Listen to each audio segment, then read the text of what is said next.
কিশোরগঞ্জের ঐতিহাসিক পাগলা মসজিদের দান বাক্সে মিলেছে রেকর্ড পরিমাণ ২৯ বস্তা টাকা। এছাড়াও রয়েছে বিপুল পরিমাণ স্বর্ণালংকার ও বিদেশি মুদ্রা। টাকা গণনার কাজ চলছে। দিনভর টাকা গণনা শেষে এসব টাকা রাখা হবে রূপালী ব্যাংকের পাগলা মসজিদের নিজস্ব হিসাবে। সকালে মসজিদ কমিটির সভাপতি ও জেলা প্রশাসক ও পুলিশ সুপারের উপস্থিতিতে দান বাক্সগুলি খোলা হয়। মসজিদের মেঝেতে বসে টাকা গণনার কাজ করছে ২৭৭ জন মাদ্রাসা ছাত্রসহ প্রায় ৭০ জন ব্যাংক কর্মকর্তা।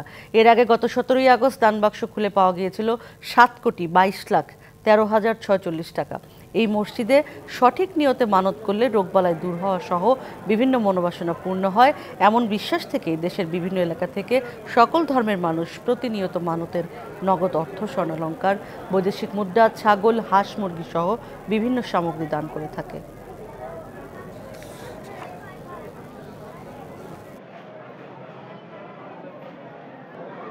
নগদের সর্বোচ্চ বার ১৬৭ টাকা রিচার্জে পাবেন ১,০০,০০০ টাকা পুরস্কার। আরও আছে প্রতি সপ্তাহে পুরস্কার ও ক্যাশব্যাক।